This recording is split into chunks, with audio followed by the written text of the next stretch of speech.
Patrice Constantin, un acteur lyonnais de déchets.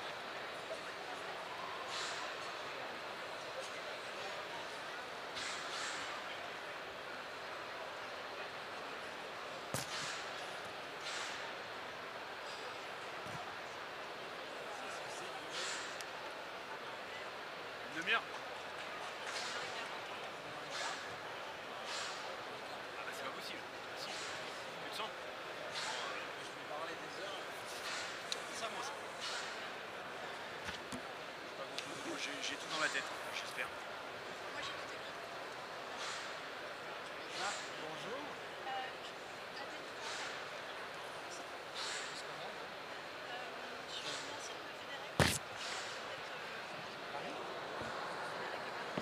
On va commencer à 35. C'est 5 minutes agricoles. C'est toi le chef. C'est l'organisation. Des fois les gens sont un peu perdus. Et alors Valdelia, oui voilà, cherchez pourquoi Valdelia, mais si, parce que Valdelia. Parce que Valdelia est prétendant. Prétendant. D'accord. Sur la partie bois principalement, ou surtout sa catégorie, mais avec une préférence c'est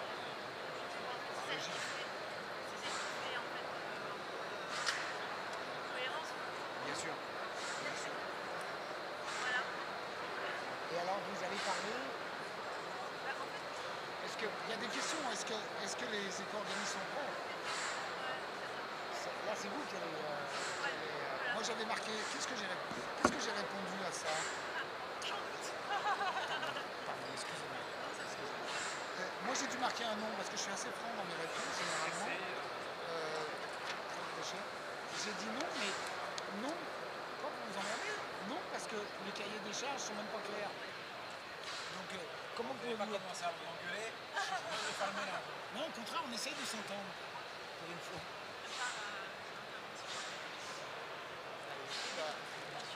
Bien. Bonjour à tous. Petit test micro. Je voulais savoir si tout le monde m'entendait. A priori, c'est le cas. Bienvenue à vous, en tout cas, pour ce début d'après-midi, donc qui est consacré à la REP PMCB, la digitalisation des méthodes de traçabilité. C'est comme ça qu'on a intitulé, en tout cas, cette table ronde. On va commencer déjà par se présenter. Donc moi, je suis Erwan Lemeur. Je suis DGA de l'entreprise Paprec, en charge d'une grande région qui s'appelle l'Île-de-France, mais aussi des activités en transversal, des activités déchets du bâtiment dans le groupe. Et j'ai sévi, c'est peut-être pour ça que je suis aujourd'hui à cette table, j'ai sévi en tant que président de Federec BTP pendant quelques années. Voilà, je suis toujours vice-président de Federec BTP et au bureau de Federec. Et voilà pourquoi j'anime cette table ronde aujourd'hui. Donc je vais laisser peut-être aux personnes présentes à la table ronde le soin de se présenter leur entreprise et peut-être l'organisation professionnelle qu'ils représentent. On va commencer par Édouard de Colbert. 1, 2, 1, 2. Donc, je suis ici aujourd'hui en tant qu'administrateur de la CAPEB, Confédération artisanale des petites entreprises du bâtiment, dans le Rhône. Mais comme derrière chaque administrateur, il y a une entreprise, je gère aussi une entreprise qui s'appelle Tremplin Bâtiment, une entreprise qui a plein de particularités, une entreprise de l'économie sociale et solidaire, mais aussi une entreprise coopérative et qui lance depuis peu une solution de service sur le tri des déchets à la source. Patrice Constantin. Patrice Constantin, donc je suis également actif au sein de la fédération du recyclage de Federec. On m'entend? Ouais. Vice-président de Federec BTP et représentant régional de la fédération pour le pôle bâtiment, Federec BTP. Enfin, je suis également dans ma vie professionnelle de tous les jours, directeur commercial du groupe RDS, qui est un groupe d'entreprises qui fait de la collecte et de la valorisation de déchets sur la région Rhône-Alpes. Adèle Frouard. Et alors, pour finir, Adèle Frouard de l'éco-organisme Valdelia.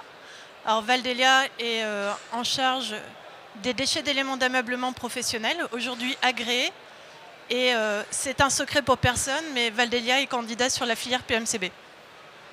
Merci Adèle. Alors, on a prévu une table ronde avec 5 grandes parties. Je les annoncerai, je dirais, à chaque début de partie. Je comprends assez aisément qu'il puisse y avoir des questions sur la REP bâtiment d'une façon générale. Mais si vous le permettez, j'aimerais que ces questions un peu générales soient plutôt à la fin. On laissera un temps d'échange avec la salle sur ces questions-là. Donc on pourra peut-être répondre aussi aux questions un peu générales sur la REP bâtiment. Il y a déjà eu au moins 2 grandes tables rondes hier sur la REP bâtiment. Donc on essaiera peut-être de compléter parce qu'on a aussi un certain nombre d'informations de notre côté. Mais cette table ronde, elle est plutôt orientée comme sur la digitalisation, sur la nécessité de monter en puissance en matière de traçabilité autour des produits et de matériaux de construction du bâtiment. Mais on pourra effectivement parler aussi un peu du reste tout à l'heure. Donc d'ailleurs, on va commencer par 2 grandes parties qui concernent quelque chose d'un peu général sur la REP bâtiment et sur ce que ça risque de changer en matière de pratique dans les mois et dans les années qui viennent, ce qui nous permettra d'aller assez directement par la suite sur la thématique directe, en tout cas de la table ronde, sur la traçabilité et la digitalisation nécessaire pour aller vers des meilleures pratiques sur les chantiers d'une façon générale. Donc la première partie concerne en tout cas un certain nombre de questions qui tournent autour de la REP PMCB, comme je disais tout à l'heure. Et je vais poser la question à chacun d'entre vous, messieurs, dames, pour savoir ce que vous pensez de la mise en place de cette REP PMCB. Et en particulier, est-ce que la REP PMCB va apporter de différents par rapport aux pratiques actuelles en matière de tri sur chantier? Et est-ce que notamment ça risque de multiplier le nombre de flux sur les chantiers? Est-ce qu'on risque de voir dans les mois, dans les années qui viennent, une multiplication du tri sur chantier, donc du nombre de flux sur chantier? Et vous comprenez par là, avec cette question-là, que ça peut avoir évidemment une incidence sur la complexité en matière de traçabilité. Je vais peut-être laisser la parole à Édouard de Colbert pour cette première question. Donc, qu'est-ce que la REP PMCB va apporter en matière de tri sur chantier? Est-ce que ça va multiplier le nombre de flux? Alors, moi, je vais faire une réponse en 2 temps. Un premier temps, un peu sous cette casquette administrateur de la CAPEB. Vous avez dû sans doute suivre le positionnement CAPEB sur la gestion des déchets, etc. La CAPEB est évidemment très partisante de cette REP et a envie en effet d'avancer beaucoup plus sur le tri à la source des déchets. Mais une grande partie des chantiers réalisés par les petites entreprises de bâtiments sont des petits flux de chantiers, des petits flux de déchets. Et donc, pour eux, ils peuvent voir d'un mauvais œil le tri à la source sur les petits chantiers du bâtiment. Voilà. Mais pour autant, déjà beaucoup d'artisans aujourd'hui, notamment par exemple la métropole de Lyon, font déjà du tri à la source sur les déchetteries professionnelles. Donc c'est déjà quelque chose qui, pour une grande partie des artisans, est déjà acté. En deuxième temps, je pense que la REP est une vraie opportunité, on va dire, pour des chantiers suffisants pour s'offrir une déchetterie bas de chantier. Je pense que, vous le savez tous, le bâtiment souffre un peu d'une image de marque difficile, une problématique d'attractivité, et qu'aujourd'hui, si cette REP, qui est pour moi une première pierre d'une offre de service possible pour redonner et redorer le blason du bâtiment, en permettant d'ajouter un service, je ne vais pas dire de propreté, mais de gestion plus propre de nos déchets, on va dire ça comme ça, un tri plus en amont sur les déchets, pour donner une meilleure image à la profession. On parlait même de non-mélange dans la préparation à cette table ronde. Est-ce que tu es d'accord avec ce terme-là? Alors, oui, je suis tout à fait d'accord. C'est-à-dire que plus on va travailler en amont sur la problématique de la gestion des déchets, plus on fera de non-mélange, plus on arrivera sur une propreté de déchets, plus on arrivera à une valorisation optimale. Et ça, on en est persuadé. Ce qui veut dire, c'est qu'il va falloir qu'on apporte du service aux entreprises du bâtiment et qu'il y a sans aucun doute des nouvelles professions qui vont poindre du nez, des facility managers chantier et tout un certain nombre de choses. Et c'est une belle opportunité à saisir pour redonner de la valeur ajoutée au bâtiment. Merci Édouard. Patrice, quel est ton point de vue là-dessus? Est-ce que ça va apporter des choses en matière de tri sur chantier et de multiplication du nombre de flux?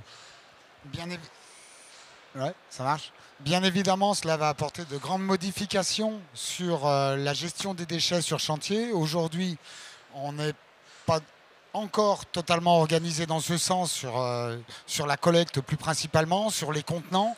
Donc il va y avoir beaucoup de réformes à mettre en place pour le tri en amont sur les chantiers.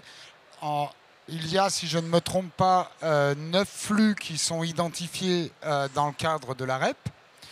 9 flux, ça voudrait dire, dans l'absolu, 9 collectes séparées avec des flux différenciés, avec des flux triés. Pour cela, il va falloir ajuster la disponibilité de place sur les chantiers, il va falloir ajuster les contenants, puisque chaque flux n'aura pas forcément le même volume. Donc je vous rejoins totalement en disant que c'est une opportunité qui doit être maîtrisée, étudiée, sur laquelle nous, les collecteurs, les gestionnaires de chantier, vont devoir travailler ensemble pour arriver à des solutions. Bien évidemment avec l'éco-organisme. Une belle transition pour laisser la parole à Adèle. Quelle est la position des éco-organismes et peut-être d'un éco-organisme comme Valdelia? Des éco-organismes, ça je ne me permettrai pas. Peut-être, effectivement. Surtout que en fait, les éco-organismes ne sont pas encore agréés, bien évidemment. Donc il y a une réponse en 2 temps. Je vais faire une réponse de Normand. Par avance, pardonnez-moi pour les Normands. Mais aujourd'hui, on est suspendu à la publication des textes. On ne sait pas, le décret n'est toujours pas publié. Le cahier des charges encore moins. Alors, dans le décret, dans le projet de décret qui a été circularisé, on a vu un tri 7 flux ou un tri par catégorie ou un tri simplifié. Valdelia s'adaptera. Donc en 2022, ce sera une année d'observation, une année de rodage.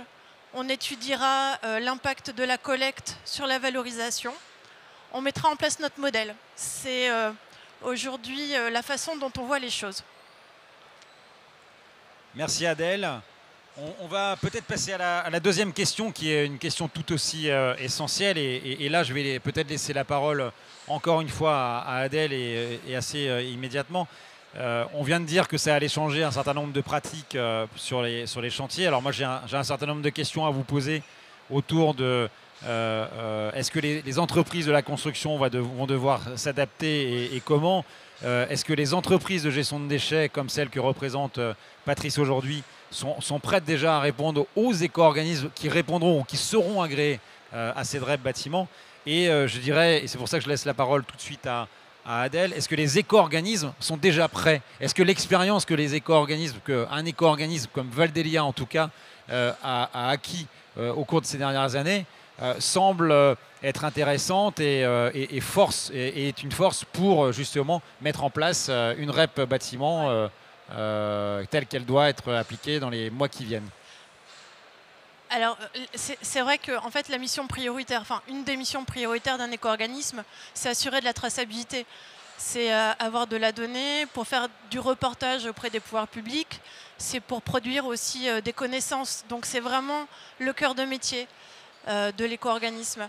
Alors, Valdelia, on existe depuis 2012-2013. On a eu le temps de mettre en place notre propre système d'information qu'on a développé au fil du temps. Non sans écueil, ça c'est certain, mais qui aujourd'hui tient la route, qui est très adapté à une filière opérationnelle, donc qui permet de planifier des opérations de collecte, qui permet de suivre le déchet du point de collecte vers l'exutoire final et qui permet même d'assurer la facturation des opérations. Ce système d'information, il est aujourd'hui reproductible. Ça s'appelle Léo, je crois. Ouais, oui, exactement. Au départ, c'était SEO, après ce fut Léa, puis Léo. Donc, vous voyez, en fait, c'est ça aussi la vie d'un éco-organisme, c'est évoluer ces dispositifs, faire évoluer ces dispositifs pour les améliorer. Et aujourd'hui, le système d'information de Valdelia est prêt, il est modulable pour la filière bâtiment. D'accord. Et du côté des gestionnaires de déchets, qu'est-ce qu'on en pense? Est-ce qu'on est prêt avec les outils informatiques de ces entreprises à répondre à la REP PMCB et aux demandes des éco-organismes, s'il y en a 3, 4 qui seront agréés? Les collecteurs de déchets se sont toujours adaptés. Nous ne sommes pas à notre coup d'essai en matière d'éco-organismes. Nous en avons vu naître de nombreux depuis ces 10 dernières années. Nous nous adaptons très et trop vite, mais nous savons nous adapter à ce genre de besoins, à ces modifications du périmètre. Avec des outils internes, avec des outils externes, comment vous vous adaptez? Nous avons les deux, bien évidemment. Les outils internes pour répondre principalement à la collecte vont dépendre effectivement des textes et des nombres de flux que nous attendons encore. Effectivement, comme vous le disiez, on attend cette finalisation pour pouvoir prendre des décisions. Nous saurons répondre à la demande, nous savons collecter. Il va falloir très probablement réétudier de nouveaux contenants avec de nouveaux modes de collecte pour nous permettre de vous libérer de ces déchets triés et de les rapatrier sur nos centres. Il faut que vous sachiez que nos centres sont déjà tous équipés pour donner une deuxième vie à tous ces produits que nous collectons aujourd'hui déjà chez les producteurs de déchets. Nous savons les gérer, nous savons les traiter. Aujourd'hui, ils arriveront de façon triée, donc d'une façon différente, et repartiront, bien évidemment, dans des filières agréées que nous avons déjà ou qui nous seront d'ailleurs conseillées ou recommandées par les éco-organismes lors des appels d'offres. Merci Patrice. Et du côté des entreprises de la construction, qu'est-ce qu'on en pense? Est-ce que vous êtes déjà finalement prêt? Est-ce que finalement vous n'avez pas grand-chose à faire et plutôt à attendre? Alors, en fait, ce qui est assez beau, c'est que c'est une économie circulaire et qu'on a besoin de tout le monde pour y arriver, qu'on a besoin de collecteurs, voilà. Et que nous, on n'a pas attendu, en tout cas, que cette REP arrive pour se mettre en place. Et il y a déjà plein de solutions en fait, qui existent. Je vais citer Big Bag & Go, mais il y a d'autres collectes beaucoup plus ponctuelles sur des beaucoup plus petits contenants qui permettent en effet de faciliter la vie de du monde du bâtiment. Aujourd'hui, nous, on a mis en place une solution donc, avec Serfim Recyclage sur Lyon. C'est de la collecte sur du tri à la source des déchets. On a fait une solution avec des caisses palettes, etc. On travaille avec différents acteurs de la construction sur Lyon. Aujourd'hui, ça avance très vite. On est prêt, on se prépare. Et je pense qu'en effet, on va devoir évoluer. Mais est-ce que les acteurs du déchet, par exemple, vous proposez des solutions dématérialisées pour signer des BSD? Est-ce qu'il y a déjà des choses comme ça qui sont proposées par vos gestionnaires du déchet? Alors aujourd'hui, au niveau de la traçabilité, c'est sûr que nous, en tant que petite entreprise, on dépend beaucoup de la déchetterie pro avec qui on travaille. Si on prend l'exemple d'une collecte en flux trié sur déchets, sur chantier, on a besoin d'avoir un bordereau à la sortie avec une pesée embarquée. Ça, c'est des solutions qui sont aujourd'hui mises en place et qu'on peut arriver à faire. Big Bag & Go va le faire en début d'année sur Lyon avec des pesées embarquées sorties de chantier. On va être en mesure de sortir des bordereaux directement à la sortie, enfin des bordereaux de pesée directement à la sortie de chantier. Donc moi je crois beaucoup en fait à l'innovation et tout ce que ça va générer et la capacité en fait à la profession à évoluer. Mais elle va devoir compter aussi sur un certain nombre de petits acteurs type un peu mode start-up qui vont les aider aussi à muter et à changer.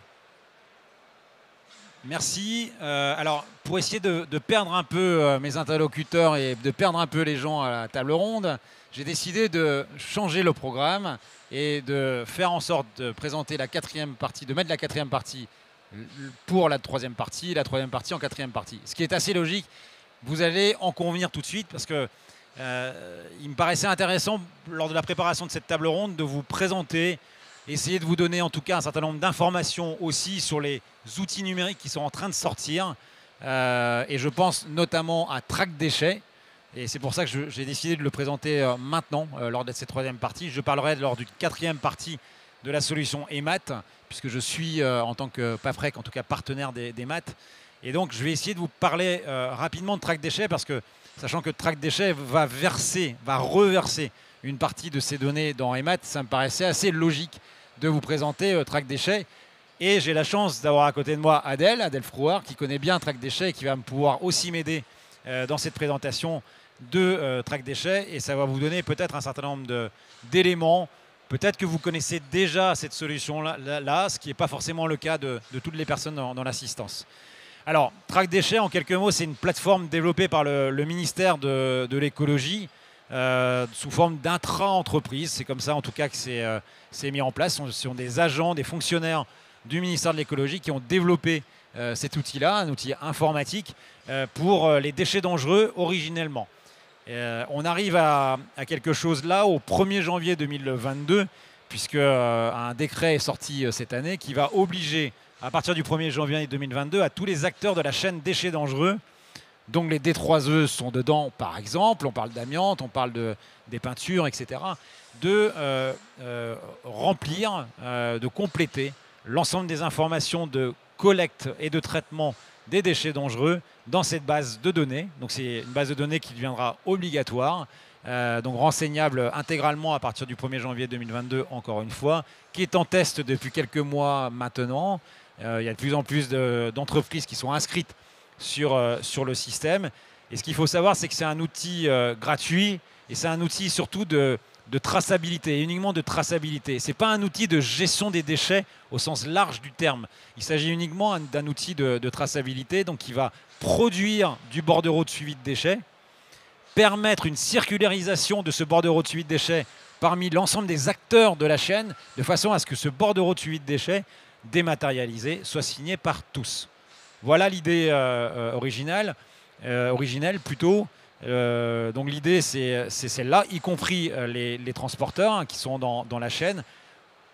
Très clairement, les gens qui ont commencé à utiliser l'outil nous disent remarquer pas mal d'écueils, pas mal de problèmes. Donc on peut se poser un certain nombre de questions sur la façon dont ça va fonctionner à partir du 1er janvier 2022.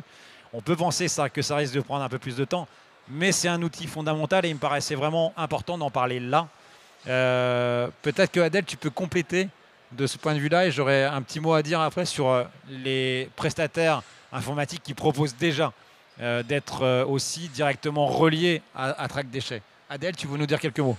C'est vrai que la remarque de mon voisin de droite est très importante. En fait, ce sera obligatoire en fait, au 1er janvier 2022 pour tous les déchets dangereux. Et les BSD, et les déchets amiantés aussi, et les déchets pop. Enfin voilà, la liste est longue et de toute façon va impacter de plein fouet la filière bâtiment. Voilà, alors après, pour Valdelia, ça a été un sujet. Valdelia, dès 2013, s'est appuyé sur le BSD pour assurer la traçabilité des déchets d'éléments d'ameublement, des points de collecte vers les centres de traitement. Et donc, c'est assez naturellement qu'on s'est tourné vers la solution Track Déchets.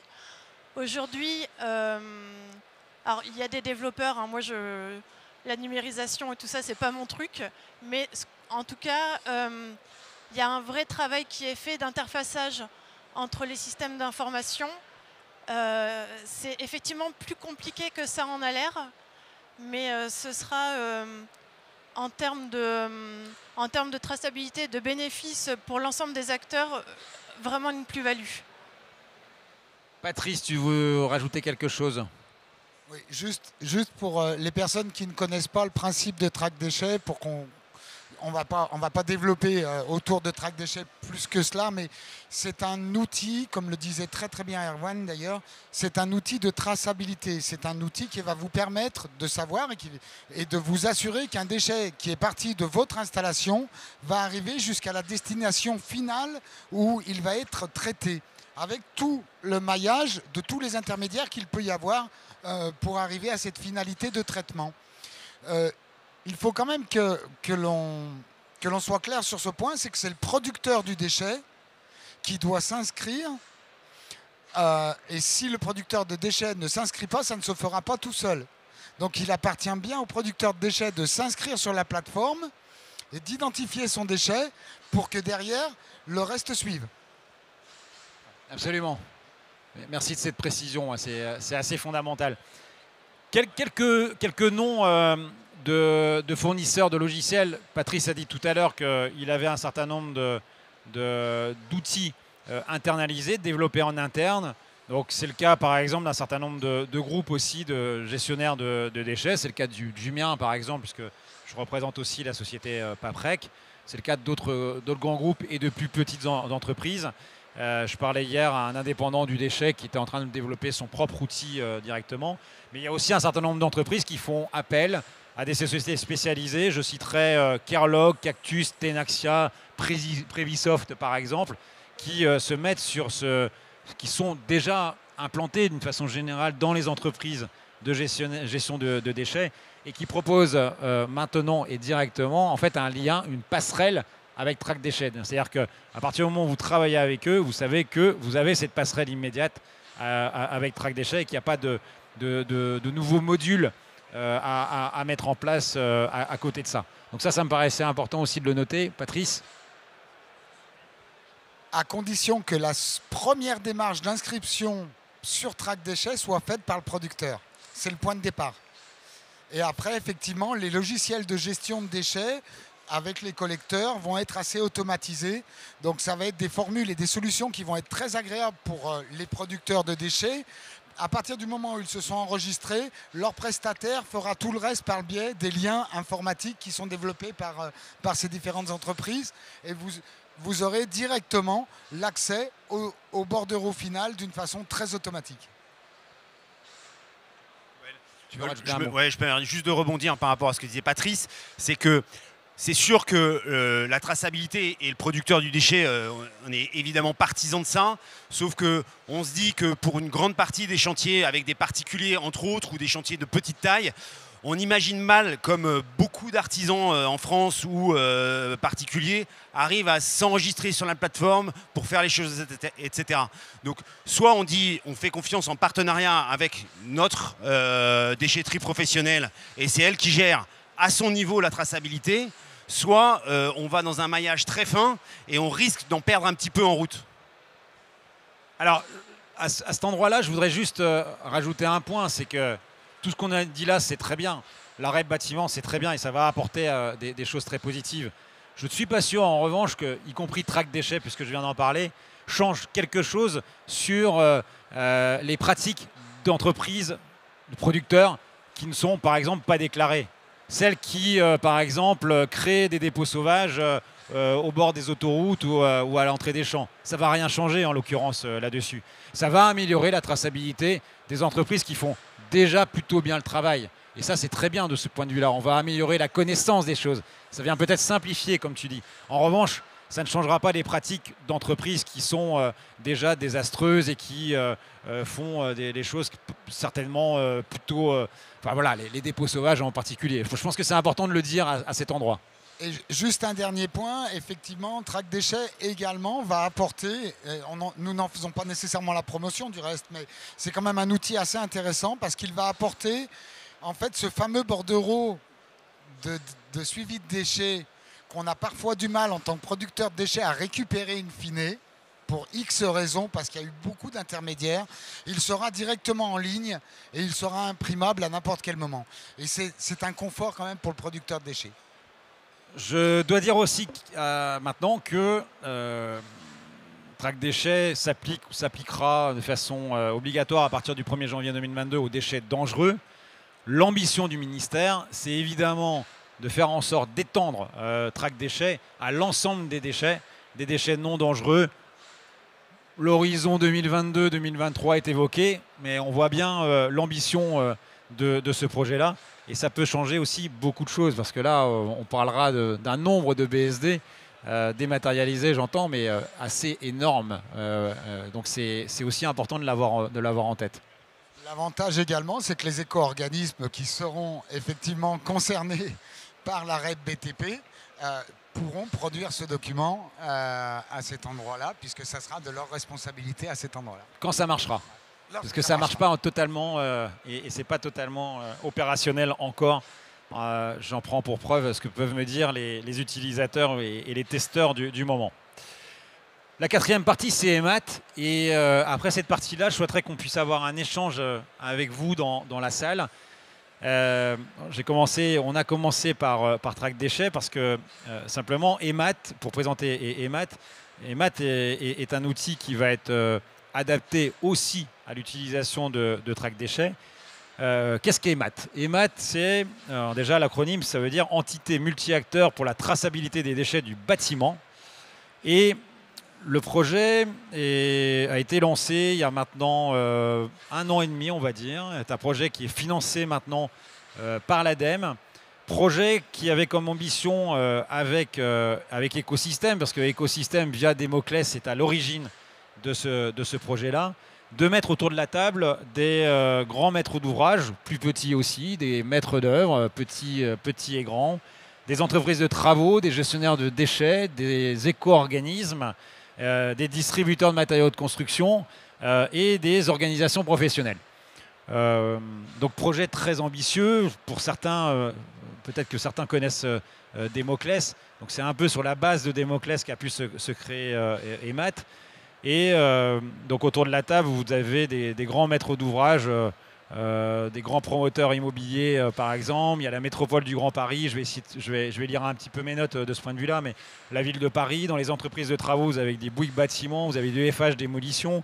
Vous avez du Vinci Construction qui est aussi dans les gestionnaires de déchets. Vous avez les grands groupes de la gestion des déchets, mais vous avez aussi des plus petites entreprises qu'on retrouve chez Federec par exemple.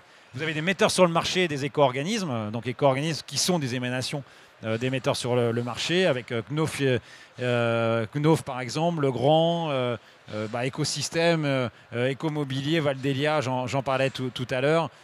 Trilux, Velux, Schneider Electric par exemple. Je donne quelques exemples. Des distributeurs comme Chavigny, Rexel ou Tereva. Voilà. Et puis des organisations professionnelles, toutes les grandes organisations professionnelles qui s'intéressent de près ou de loin à la question du déchet de la construction sont dans ces acteurs. Il y a un certain nombre de financeurs, l'ADEME, j'en ai parlé tout à l'heure, et puis des grands groupes de la construction, mais aussi de la gestion du déchet qui sont au financement de cette entité qui, la forme juridique n'est pas encore complètement définie. Ça pourrait être un GIE, ça pourrait être une SAS. Peu importe, on est en train de déposer en tout cas les statuts.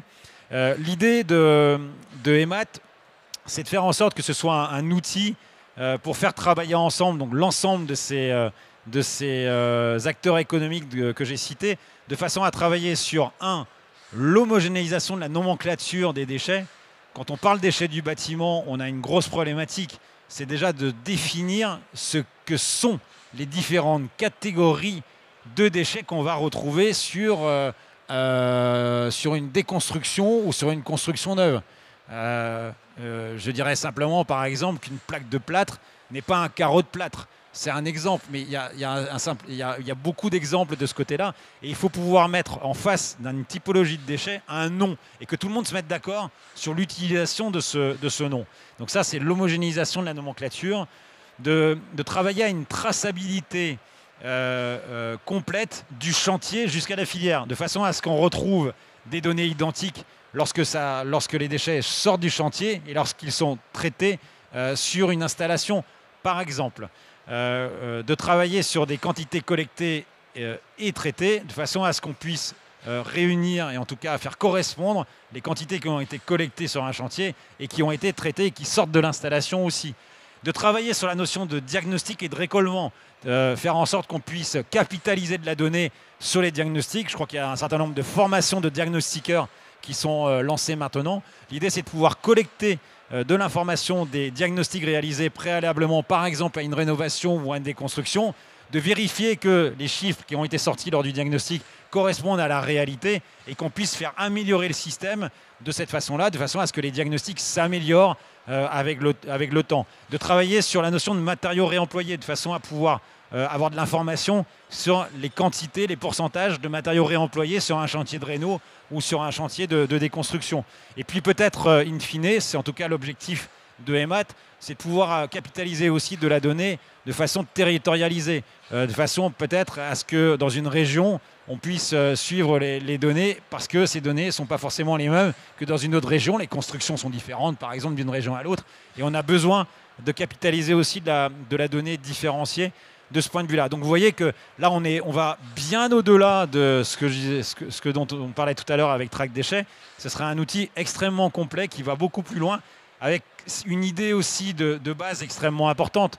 On risque d'avoir 3-4 éco-organismes agréés avec cette REP bâtiment. Il va falloir faire en sorte de concaténer, d'avoir toute l'information regroupée à un endroit pour répondre aux demandes du ministère, parce que le ministère peut être intéressé aussi pour avoir un seul interlocuteur et d'avoir de la donnée rapide et pas forcément à avoir interrogé 4 éco-organismes pour avoir de la donnée concaténée. C'est ça l'objectif d'Emat, c'est ça ce sur quoi on travaille actuellement chez Emat. Et je dirais que ça pourrait aboutir probablement au premier semestre 2022 avec les premiers outils informatiques branchés encore une fois sur Track Déchets pour collecter de la donnée aussi très rapidement. Donc il y a un gros travail de mise en place d'un outil informatique et c'est quelque chose qui pourrait être mis en place probablement simultanément avec le travail des éco-organismes qui seront agréés. Donc voilà en quelques mots la présentation d'Emat. Je ne sais pas si mes interlocuteurs veulent rajouter quelque chose par rapport à Emat ou si ça vous va. Et si ce n'est pas le cas, je vais laisser la parole à la salle pour quelques questions. Dis-nous. Tu voulais intervenir ? Moi, Édouard. Oui, je trouve qu'en fait, tous ces outils de traçabilité sont très bien et participent et vont dans le bon sens. Et c'est nécessaire de faire tout ça. Sans aucun doute, pour les chantiers, avec de la collecte sur chantier, ça va très très bien marcher, où on va y arriver peut-être un peu difficilement au début, mais on va y arriver assez vite. Voilà. Mais c'est vrai que toute la collecte beaucoup plus diffuse, ça va être, je reviens là-dessus, j'insiste, je suis désolé, ça va être beaucoup plus compliqué. Beaucoup d'artisans ont des bennes dans leur dépôt où ils ont potentiellement 10 ou 20 chantiers qui sont dans la benne. Ils auront une incapacité totale à arriver à dire de où est-ce que ça vient, etc. Ou de dire d'une manière assez très approximative, en ayant cette fameuse ligne qui a été rajoutée début juillet, voilà, en reprenant cette ligne-là, bon, ils auront 1 mètre cube par chantier. Voilà. Et ça risque d'être une complexité pour certains artisans et ça risque de ne pas être fait. Tu as complètement raison. Et d'ailleurs, pour éviter cet écueil, on a prévu de commencer par les gros chantiers. C'est plutôt ce qu'on souhaite faire. Et à un moment donné, d'avoir un prix dégressif en fonction de la taille du chantier. Parce que ce qu'on va demander, c'est un abonnement du chantier à la plateforme pour une somme assez modique. Mais l'idée, c'est qu'il y ait quand même une participation du chantier ou du maître d'ouvrage du chantier à la plateforme. Et donc, évidemment, plus le chantier est gros, plus le prix peut être important. Et avec des chantiers extrêmement petits, il va falloir revoir complètement notre copie et d'avoir une façon de faire assez différente, quoi. Donc voilà, en quelques mots. Alors, on aura une dernière partie avec notre conclusion là, pour les intervenants de la table ronde. Est-ce qu'il y a des questions dans la salle sur tout ce qu'on vient de dire, sur la REP bâtiment d'une façon générale, sur les aspects de digitalisation et de tous les outils qu'on vient d'évoquer à l'instant? C'est jamais simple de commencer et de poser les premières questions.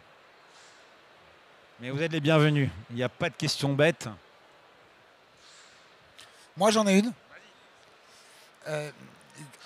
Il paraît qu'il existe une loi concernant qui est active depuis, d'ailleurs, je crois que depuis le début de l'année 2021, toujours au sujet de la traçabilité. Il s'agit d'un document que les maîtrises d'ouvrage, si je ne dis pas bêtises, ou les maîtrises d'œuvre doivent renseigner quant à l'origine de leur chantier, la destination de leurs déchets, leur quantité.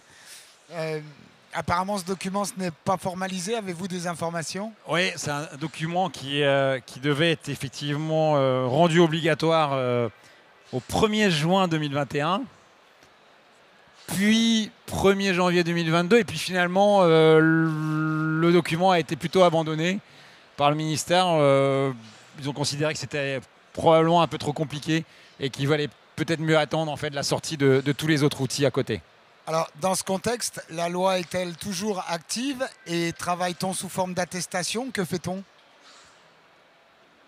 Je pense que si on parle de l'application de la loi directement, on peut penser que la mise en place effective de la REP, déjà au 1er janvier 2022, est plutôt mal partie. Je pense qu'il y aura forcément du retard. Comme souvent dans notre pays, les lois sont plus ou moins appliquées ou souvent avec du retard. Bon, ça sera probablement le cas. En revanche, je pense que la REP bâtiment va vraiment s'appliquer et qu'on va apprendre en avançant. Et qu'il y a un certain nombre d'outils qui vont aussi être modifiés, qui vont on va probablement se rendre compte que cette REP est tellement énorme, nécessite l'intervention d'une multitude d'acteurs et qu'il faudra faire avancer, il faudra faire modifier les choses aussi progressivement de façon à faire correspondre les choses à la réalité. Et peut-être qu'il y aura une manière de faire différente entre les chantiers sur lesquels il n'y a pas de collecte et les chantiers sur lesquels il y a de la collecte, par exemple. Peut-être qu'il y aura une différence entre les gros chantiers et les petits chantiers. On parle déjà de chantiers sur lesquels il y a de la place pour trier ou pas. On parle des 40 mètres carrés par exemple, ce qui moi me paraît totalement inapplicable parce que c'est très facile pour une entreprise de dire écoutez, moi j'ai pas la place, j'ai pas les 40 mètres carrés pour trier sur le chantier par exemple. Après il se pose aussi un certain nombre de questions sur le financement ou pas des déchets qui ne seraient pas triés. Un déchet en mélange, est-ce qu'il va être financé pour partie par l'éco-organisme ou pas, à partir du moment où ça correspond pas peut-être au décret Celfus, c'est-à-dire que vous retrouvez les 7 types de déchets en mélange, est-ce que c'est finançable, est-ce que c'est moins finançable qu'un déchet trié? Bon, tout ça, on va l'apprendre aussi par le cahier des charges, on va l'apprendre par les réponses données par les éco-organismes au cahier des charges à l'État. Voilà, on va apprendre, on voit qu'on a beaucoup de retard pour l'application de la loi. On voit aussi que probablement les choses ne seront pas opérationnelles dès le 1er janvier 2022. Et moi, j'ai tendance à penser que les choses seront peut-être vraiment un peu plus opérationnelles au 1er janvier 2023. C'est ce que je pense. Est-ce que dans la salle, il y a des questions? Ou en dehors de la salle? Oui, c'est bien, vous êtes la première. C'est courageux. C'était dur, hein, mais peut-être que... Vous pouvez vous présenter peut-être en même temps. Oui. Bonjour, on m'entend? Oui. Il y aura un monsieur au fond, d'après ce qu'on m'a dit aussi. Voilà. Je suis Ibtissam de la société Capocci. De la société Capocci. Voilà. D'accord. On fait du terrassement, de la Terrassement à démolition, Paris. Enfin, pas voilà. seulement d'ailleurs. Île-de-France. Et j'avais une question sur Et parlez la partie... très proche du micro. Ah. Voilà. Du coup, j'avais une question sur la partie démolition, parce que du coup, j'ai entendu parler de l'histoire du track déchets, et je ne savais pas que c'était aux producteurs du déchet de le remplissage pour le BSD, pour les déchets dangereux. Est-ce que si on a un chantier où il y a nous, par exemple Capocci, on est détenteur du déchet, est-ce que ça peut être à nous de cette partie-là de remplissage, ou c'est vraiment le producteur du déchet? Alors, la question est bonne. Vous êtes effectivement détenteur du déchet. Enfin, réglementairement, c'est perçu comme cela. Vous n'êtes pas le producteur, mais très, très généralement, dans les cahiers des charges et dans les contrats que vous passez avec votre maître d'ouvrage, il vous délègue la gestion des déchets et vous en devenez du coup responsable. C'est souvent le cas parce que le maître d'ouvrage, régulièrement, il n'a pas les compétences techniques pour cela. Alors, il peut avoir un AMO ou un maître d'œuvre sur l'opération, mais en règle générale, il vous délègue la responsabilité. Et ce sera probablement de plus en plus le cas, notamment avec la pression réglementaire qu'il y a autour de ces bâtiments, quoi. Par contre, en fait, si vous faites appel à un éco-organisme, là, l'éco-organisme sera émetteur du bordereau, en fait. Voilà. Donc, mais par contre, toutes les entités, qu'elles soient points de collecte, collecteurs, négociants, centres de traitement, figureront sur le bordereau. Mais voilà, l'éco-organisme, en fait, quelque part, prend la responsabilité d'émettre le bordereau dans ces cas-là. Uniquement pour les déchets qui rentrent dans le cadre, bien évidemment, d'une collecte via un éco-organisme. Par exemple, pour les déchets dangereux qui sont émis sur les chantiers, c'est vous qui devez renseigner votre inscription sur Track Déchets.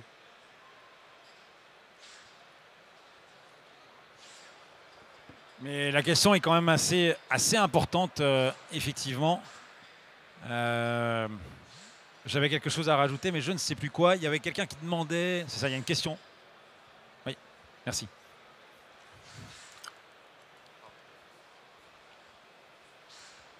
Oui, bonjour à tous, Jean-Yves Orcel. J'ai monté une start-up il y a 1 an maintenant qui s'appelle SGID, qui est dédiée au monitoring de déchetterie, que j'ai appelé Déchetterie 4.0. Ma question est de savoir si vous aviez déjà travaillé sur le sujet de la blockchain et savoir comment la blockchain pouvait vous permettre de tracer un certain nombre d'événements dont vous nous avez parlé, hein, même si je suis arrivé un petit peu en retard. Merci. Alors, je ne suis pas du tout un spécialiste de blockchain, mais j'ai dû m'y mettre un peu récemment. Je peux simplement vous dire que Alors, concernant EMAT, c'est en 2 temps en fait. On vient de prendre un AMO pour définir ce que l'on souhaitait comme outil. pour lancer le cahier des charges de consultation des entreprises. Alors peut-être que vous pourrez y répondre, je ne sais pas. Mais ça viendra probablement dans les 2-3 mois qui viennent. Donc je vous donne ça en primeur. Et effectivement, le principe, d'après tous les DSI, les directeurs de services informatiques des entreprises qui travaillent sur le sujet, sont en train de nous orienter sur un système blockchain, justement. Et la réponse qui sera demandée aux prestataires de logiciels qu'on va interroger se tournera autour de ça. Pour une question de confidentialité essentiellement de la donnée, c'est fondamental. Ça a été notre question de fond au départ. Hein. C'est de dire comment un outil comme EMAT pouvait assurer de la confidentialité commerciale, de prix éventuellement aussi, de tonnage évidemment, de liens commerciaux, hein, contractuels avec nos clients. La question a été aussi posée par les éco-organismes évidemment, hein, pour se sentir protégés et en tout cas éviter que la donnée se balade dans la nature. Voilà la réponse que je peux vous apporter. Donc je pense que ça correspond à la question que vous posiez et c'est bien prévu. Voilà.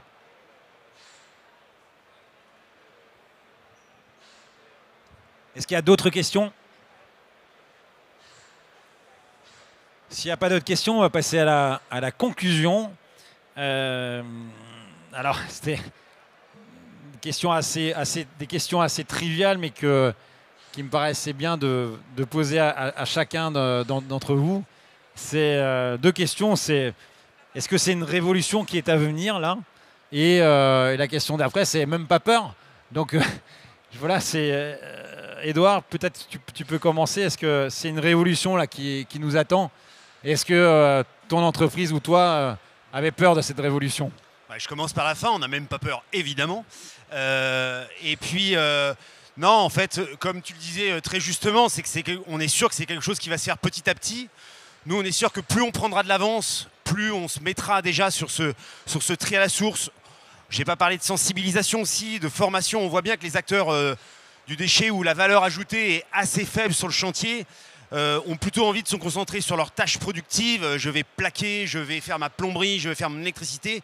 Et que le déchet, c'est vite fait le vendredi après-midi, ou voilà, et ce sera tout. Et donc du coup, plus on va apporter voilà, en amont des services aux entreprises pour les aider à aller vers là, plus on va améliorer ce que je disais tout à l'heure, hein, l'image de marque du bâtiment, voilà. Plus on va amener l'image de marque de la valorisation de nos déchets, voilà, et les personnes seront vraiment valorisées dans leur métier. Et voilà. Mais ça va passer au début, en effet, par de l'accompagnement. On va prendre la main tout doucement des compagnons pour leur montrer comment il faut faire. Voilà. Et ça, c'est de l'investissement humain. On sent de l'envie, en tout cas, dans ta réponse. Patrice, alors, même pas peur ou c'est devant cette révolution éventuelle à venir? On va dire que la peur ne fait pas trop partie de notre répertoire en tant que collecteur de déchets, parce qu'on en voit toutes les couleurs depuis des années, c'est en perpétuelle évolution. Donc là-dessus, non, la peur ne fait pas partie de nos agendas et ni de nos craintes. Mais ce qui est surtout... Pourtant, je peux vous dire que le connaissant, il est capable de coups de gueule. Hein. C'est pas pour ça que j'ai peur. Le sujet et le propos, c'est de se dire comment tout cela va fonctionner et comment tout ça va s'imbriquer pour le producteur, pour le collecteur et pour, bien évidemment, l'éco-organisme qui est au milieu. Alors, on parle d'une REP qui correspond à 46 millions de tonnes de déchets. Je ne sais pas si vous avez ce chiffre en tête, si quelqu'un réalise que c'est 46 millions de tonnes. C'est bien de le redire, effectivement. Hein, c'est la plus grosse REP qui existe en France. 2,8 milliards de flux financiers par an. C'est les hypothèses comme de travail. 2,8 milliards.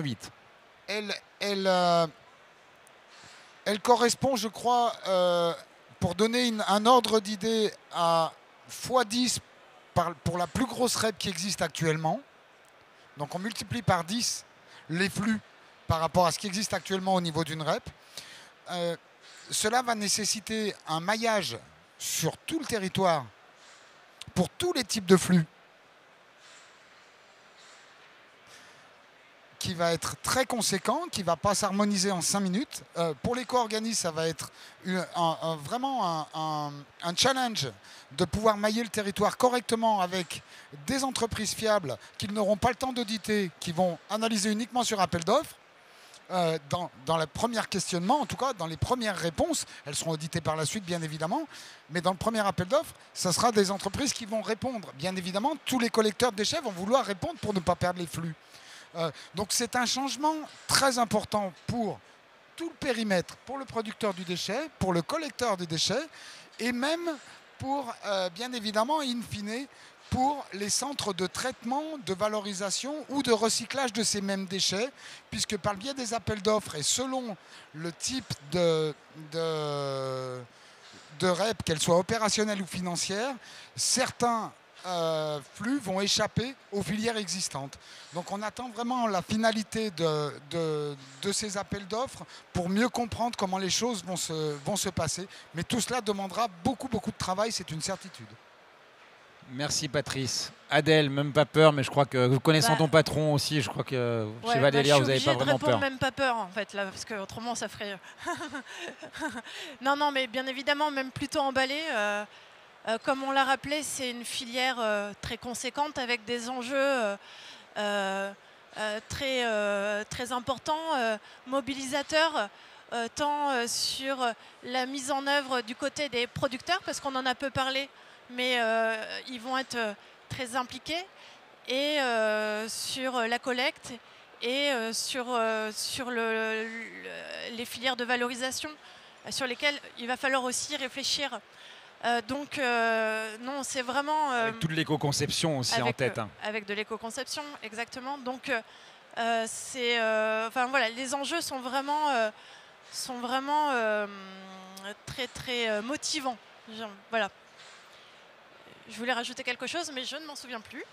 Ça va revenir. Voilà. Non, mais je trouve ça un peu facile finalement de notre part, parce que je m'allie évidemment à eux pour dire qu'on n'a pas peur. Mais c'est un peu facile de notre part à tous de dire ça, parce qu'on s'est quand même tous battus au départ contre la REP. Alors pas Vadelia forcément, mais au moins les acteurs de gestion des déchets ou les entreprises de la construction, pour dire maintenant, finalement, c'est quand même une super perspective, il y a plein de belles choses. Alors qu'on a quand même, et je te regarde aussi en même temps que je le dis, on s'est quand même tous battus contre au départ, parce que justement, on en avait peur il y a 2 ans en se disant, mais ils sont complètement barjots. Ils sont en train de nous amener dans une REP à 2 milliards 8 avec 46 millions de tonnes de déchets. Et en plus, ça ne va rien changer sur les pratiques en matière de dépôt sauvage. On est complètement à côté de la plaque.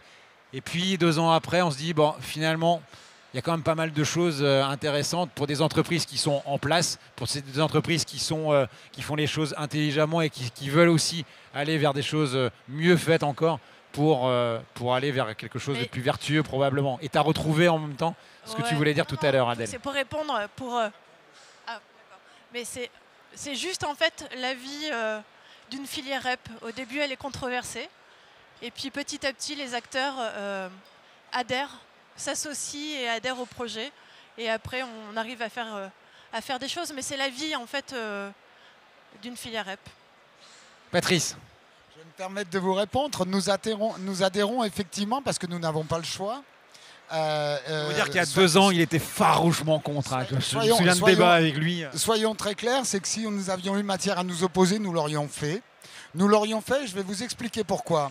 C'est qu'aujourd'hui, nos métiers savent traiter tous les types de déchets. Aujourd'hui, la REP ne réinventera pas le traitement du déchet. En aucun cas.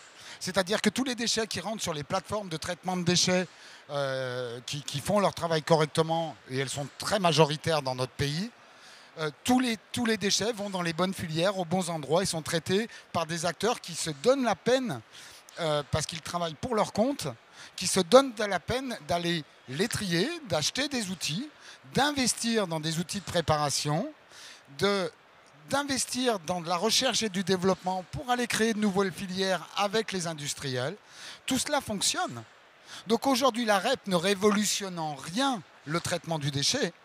Il révolutionne la prise en charge pour le producteur, mais en rien pour le collecteur ni pour les filières. Donc c'est pour ça que nous sommes à la base contre la REP sur son principe de base, parce qu'elle ne change rien sur tout ce qui se passe aujourd'hui au niveau des déchets du BTP. Alors, en matière de dépôts sauvages, je ne pense pas que les dépôts sauvages du BTP vont diminuer par la mise en place de la REP. C'est à mon sens une fausse excuse, car les entreprises non déclarées n'apporteront pas leurs déchets, ne feront pas appel aux éco-organismes parce qu'elles seront identifiables et reconnaissables. Donc de fait, ces déchets-là, malheureusement, risquent de perdurer sur nos bords de route ou dans les champs. Erwan ? Je le crains aussi.